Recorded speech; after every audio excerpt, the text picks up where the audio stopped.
Muy bienvenidos, bienvenidas, amables oyentes. Es un placer estar con ustedes nuevamente en su programa Diálogo Bíblico, especialmente en el momento en que hacemos un resumen de la conversación que hemos tenido durante esta semana. Con ustedes el pastor Juan Millanada. Bienvenido, pastor. Muchas gracias. Y que les habla Raúl Medina. Me encontré con una frase que puede reflejar lo que vamos a conversar hoy hemos conversado y vamos a analizar ahora en este resumen. El pecado es una arma de doble filo. Trae no solo culpa, vergüenza y condena, sino también desesperanza y desánimo. Y en el caso de David, la situación que hemos conversado, efectivamente creo que corrobora eso. Pero lo grato y hermoso es que esto tiene solución no importando lo que haya sucedido. Yo pienso que el relato de alguna manera nos advierte que Dios perdona no solo el gran pecado, sino que todos los pecados, aunque tengamos que sufrir las consecuencias, pero hace que efectivamente después seamos purificados y limpios como David lo fue. Bueno, fíjate, Raúl, que como dice el título de esta lección de la semana, hay un costo para el descanso. Pero ese costo, una vez más, el Señor lo ha pagado en la cruz. No es un costo que tiene que salir de nuestro bolsillo. Pero curiosamente nosotros siempre tenemos esa tendencia a buscar el descanso porque lo necesitamos, según iniciativa nuestra y según finanzas nuestras. Por eso que, digamos, los que se desesperan por encontrar un poco de paz y tranquilidad, están dispuestos hasta a pagar por ello, ¿no? A veces pagan por, digamos, una habitación sin internet en un hotel, ¿no? Y sin ruidos alrededor. Todos quieren, cuando van a un hotel, dicen, mire, yo quiero una habitación tranquila, sin ruido, no me dé a la calle, etcétera, etcétera. También hay cápsulas para dormir que se pueden alquilar en los aeropuertos. A veces hay que esperar una conexión 3-4 horas y te arriendan un lugar donde tú puedes dormir tranquilo, sin ruidos. Es decir, hay un montón de elementos para obtener un poco de descanso. Pero el verdadero descanso, según la Biblia nos lo dice, sí, también tiene un costo, pero no es monetario, sino que más bien un costo espiritual, que es necesario pagar, entre comillas lo voy a poner, de manera de acceder al descanso verdadero. El texto que está como centro de nuestro estudio está en Salmo 51:10, que dice: crea en mí, oh Dios, un corazón limpio y renueva un espíritu recto dentro de mí. Estas no son palabras, es un sentimiento que nace del corazón de David, un sentimiento sincero que Dios, que puede vernos por dentro, analizarnos, incluso lo que pensamos, ¿no es cierto? Comprendió que David estaba sinceramente arrepentido.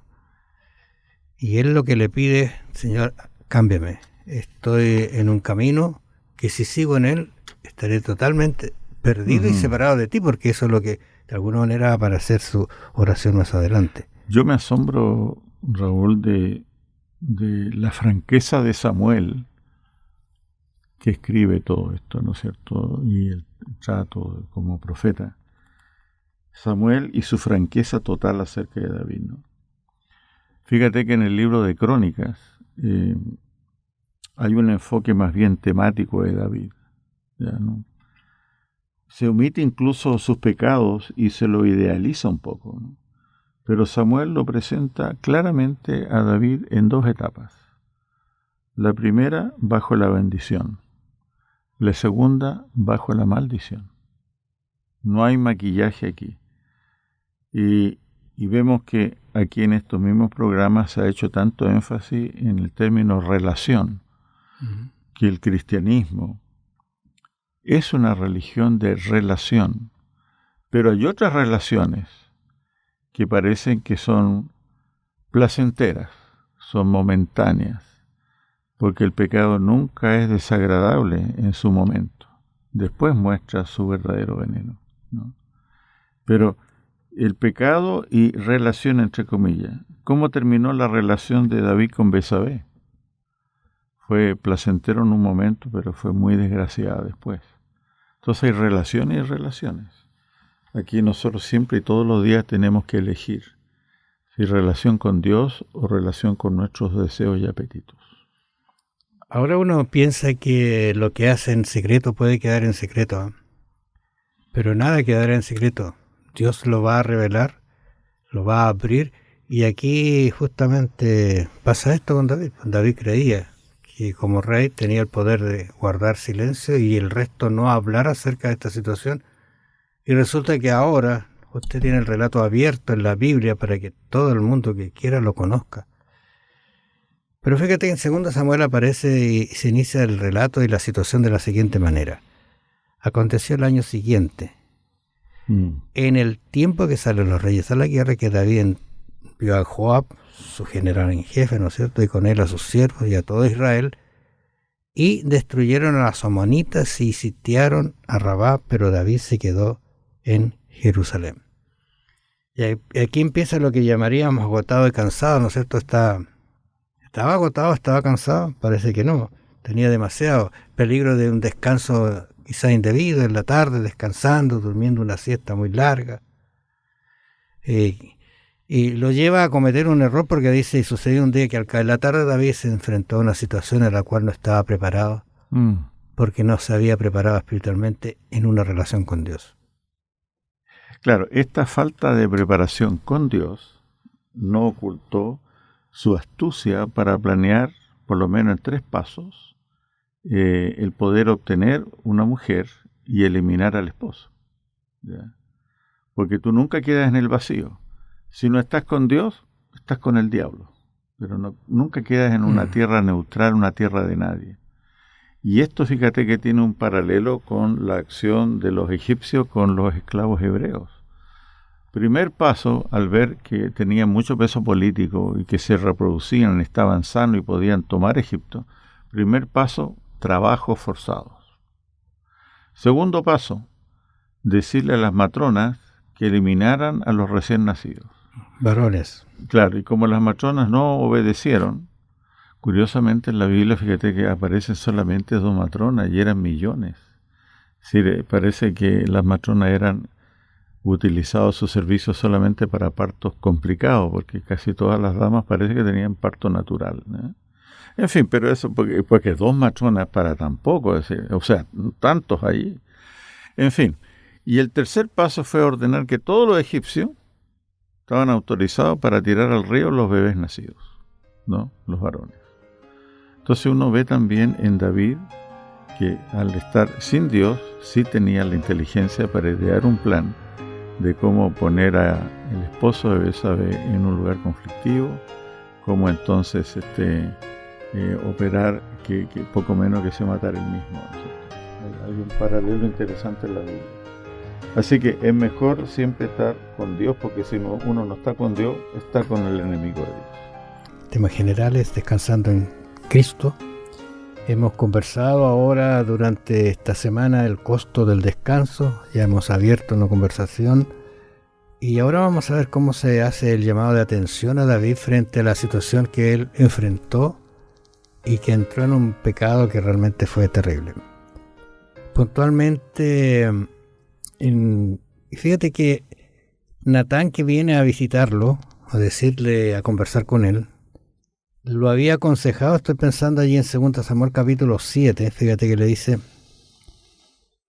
aconteció que cuando ya el rey habitaba en su casa, se había consolidado, después que Jehová le había dado reposo de todos sus enemigos en derredor, fíjate este ambiente, dijo el rey al profeta Natán, mira, ahora yo habito en casa de cedro y el arca de Dios está entre cortinas.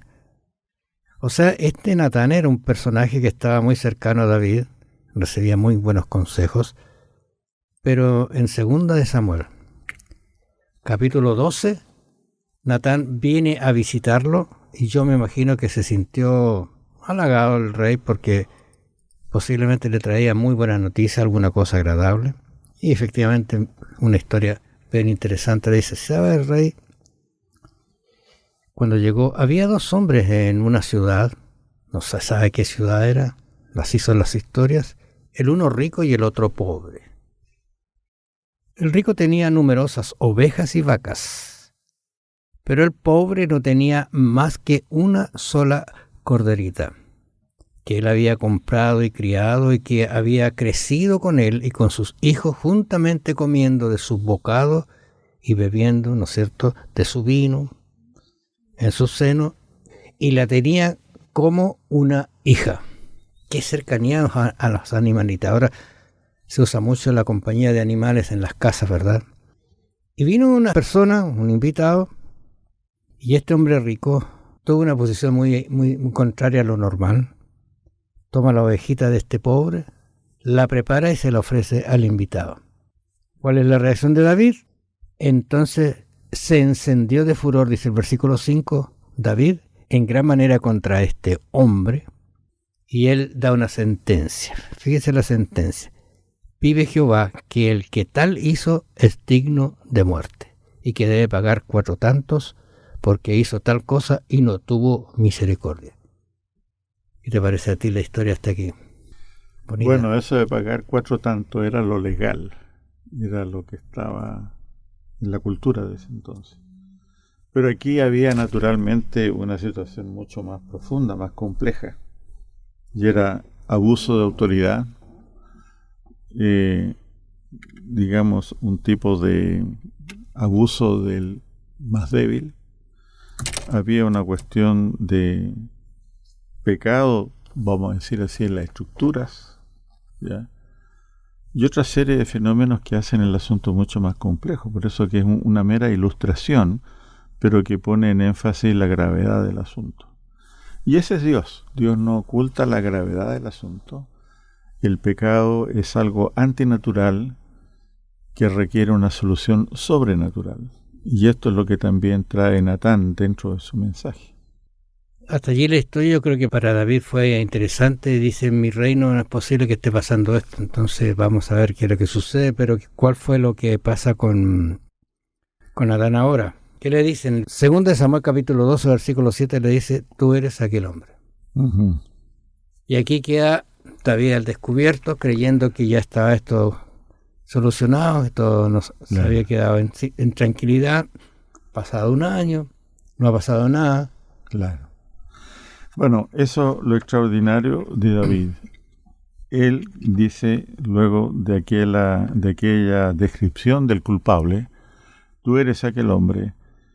David reacciona diciendo, pequé contra Jehová, no contra Betsabé o contra Urieteo, pequé contra Jehová realmente. Y esta confesión le acarreó 2 realidades espirituales, perdón para él, pero sin embargo las consecuencias de este acto fuera de lugar contra Jehová le trajo mucho dolor a David, porque tanto en la experiencia de Amón, de Absalón y de Adonías, ¿no es cierto?, su prole, vamos a decir así, él vio los frutos de la semilla que él había plantado. El Señor, sí, está listo a perdonar, restituir, pero desgraciadamente las cicatrices de esa herida, aunque la herida sea sanada, la cicatriz se va a quedar. Ahora, las consecuencias se las dijo enseguida el profeta, lo que iba a pasar, lo que iba a tener. Entonces David se arrepintió, rogó a Dios, pero interesante porque el Natán le dice además que el hijo que tiene iba a morir. Y eso fue terrible, dice que él rajó sus vestidos. Entonces David, versículo 16, entonces David rogó a Dios por el niño y ayunó David y entró en casa y pasó la noche acostado en tierra. O sea, se humilló para que Dios no destruyera a ese niño. Ahora, yo quisiera aclarar o colaborar en el estudio con la cuestión de la muerte de ese bebé. Según las corrientes culturales de hoy, parece esto muy injusto, ¿ya? Pero recordemos que Dios había en el tiempo pasado ya determinado su relación con su pueblo y en lo que tiene que ver con los pactos, ¿no? Así que lo que hace David, que tiene una alta posición y alto conocimiento de las promesas de Dios, nos permite entender de que no hay capricho ni injusticia, sino sencillamente Dios deja que las consecuencias de este pecado sigan su curso, ¿no? Ahora, me parece bien interesante la reacción de David, porque él está orando y los siervos que están allí alrededor, el niño muere, ¿no es cierto? ¿Y qué pasa? No le vamos a decir al rey ahora, si él, pensando que se podía sanar, estaba en esa condición, si le decimos que muere. Y entonces David se levantó de la tierra y y se ungió y cambió su ropa y entró en la casa de Jehová y adoró. Después de eso, ¿cuál es la reacción de David? Aceptó lo que Dios había dicho. Y esta es una característica de David muy hermosa que encontramos en él. Dios lo perdona, pero él ha aceptado lo que Dios como castigo le entrega. Según lo que hemos venido conversando en esta semana, es una de las historias más tristes de la vida de David. Un rey que abusó de la autoridad que Dios le había concedido, que no la tenía sino Dios se la había concedido, y condujo a un pecado terrible, que trajo también terribles consecuencias. Pero vamos a conversar ahora algo nuevo, algo que Dios puede hacer con la persona, importante de su pasado, lo que haya hecho. Y lógicamente vamos a recurrir a algo que está en la Biblia, que está allí en Salmo 51, si tú recuerdas. El que lo que pide, Señor, purifica con hisopo y seré limpio. Sí, purifícame con hisopo. Es una visión del santuario, porque allí se usaba el hisopo. Y el santuario tiene como centro el sacrificio de una víctima, de un corderito inocente, por ejemplo, en beneficio del pecador. Así que en el centro del santuario está, por la fe, ¿no es cierto?, el sacrificio de Cristo, que vendría más adelante a morir en la cruz. El que puede purificar y limpiar realmente. Exactamente, ¿no? Es una purificación hecha por Dios, porque la Biblia dice que por más jabón que usemos nosotros, la mancha de nuestro pecado permanece, pero cuando Dios la limpia, cuando Dios la cubre, entonces sí, ya no se ve más. Ahora este salmo de alguna manera refleja lo que David estaba sintiendo en ocultar su pecado, ¿eh? Porque dice, lávame y seré más blanco que la nieve, hazme oír gozo y alegría. Parece que lo había perdido. Como había perdido la relación con Dios, estaba pasando por eso, y dice, y se recrearán los huesos que has abatido. Sí. Cuando callé, dice en otro de sus salmos, dice, se envejecieron mis huesos, o sea, se tornaron frágiles. Hay un efecto en tu salud biológica, claro, ¿no? De una distorsión espiritual produce efecto en la mente y en el cuerpo. Está todo unido, ¿no? Me parece que especialmente algunas úlceras son producto de algunas preocupaciones que no logramos sacarlas. La úlcera no es tanto por lo que uno come, sino por las cosas que se lo comen a uno. Exactamente, dice, ahora, esconde tu rostro de mis pecados, borra todas mis maldades, crea en mí, y este es un texto maravilloso, crea en mí, oh Dios, un corazón limpio, y renueva un espíritu recto dentro de mí. Y esa, si la anterior fue una conexión, lo de hisopo con el santuario, este término crea en mí es una conexión directa con la creación, con el Dios creador, que nos recuerda que somos propiedad de Dios por creación y por redención. Y David va a experimentar las dos cosas. Dios le recuerda que aún a pesar de su pecado, él sigue siendo propiedad de Dios y sigue entonces siendo redimido por Dios que lo quiere salvar. Y ese es un mensaje potente para nosotros hoy también. Somos propiedad de Dios por creación y redención. Y David sabía lo que era estar separado de Dios y le ruega: no me eches de delante de ti y no quites de mí tu Santo Espíritu. Vuélveme el gozo de tu salvación. Sí, porque la primera persona de la divinidad con la cual tenemos relaciones con el Espíritu Santo. Es el Espíritu Santo que actúa en nuestra conciencia. Nosotros le llamamos los hombres conciencia. Pero cuando nos damos cuenta y confesamos, es toda obra del Espíritu. Y el Espíritu Santo nos muestra a Jesucristo en su belleza y nos muestra a Dios en su amor. La verdad de las cosas que la oración de David muestra la verdadera o el verdadero dolor por el pecado que deberíamos tener nosotros. Bueno, el apóstol dice: si confesamos nuestros pecados, Él es fiel y justo para perdonar nuestros pecados y limpiarnos de toda maldad. Sí, lo hemos ilustrado esto con el sanador herido, es decir, la persona que quiere tener este mensaje para sí y llevarlo a otros, es una persona que tiene cicatrices pero sanadas. No exhibe cicatrices abiertas y purulentas, porque eso no atrae a nadie. Pero una cicatriz, digamos, cerrada, sanada, sí, conmueve y atrae. Bueno, hay personas que a veces son muy agradables estar con ellas y otras no muy agradables, especialmente porque muestran lo que llevan dentro: el dolor, la amargura, el resentimiento, que no han logrado sacársela. Sí. Y si queremos compartir este evangelio, tenemos que hacer lo que hizo David. Él dice en el versículo 13 del capítulo 51, entonces enseñaré a los transgresores tus caminos. Uh-huh. O sea, mira, se va a parar al lado de uno que anda equivocadamente y le va a decir: mira, ese camino te lleva a la perdición, pero anda en este camino, y le muestra su experiencia. Y le da el evangelio por testimonio. Por testimonio. Uh-huh. ¿Y qué va a venir como resultado? Y los pecadores se convertirán a ti.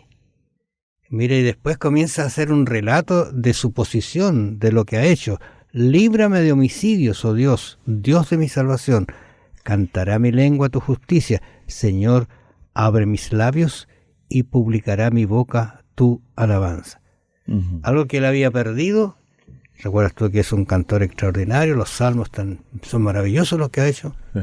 Pero eso lo estaba perdiendo porque justamente había perdido una relación íntima que tenía con Dios. Había roto a consecuencia de su pecado. Bueno, dice: los sacrificios de Dios son el espíritu quebrantado y el corazón contrito y humillado, no despreciarás tú, oh Dios.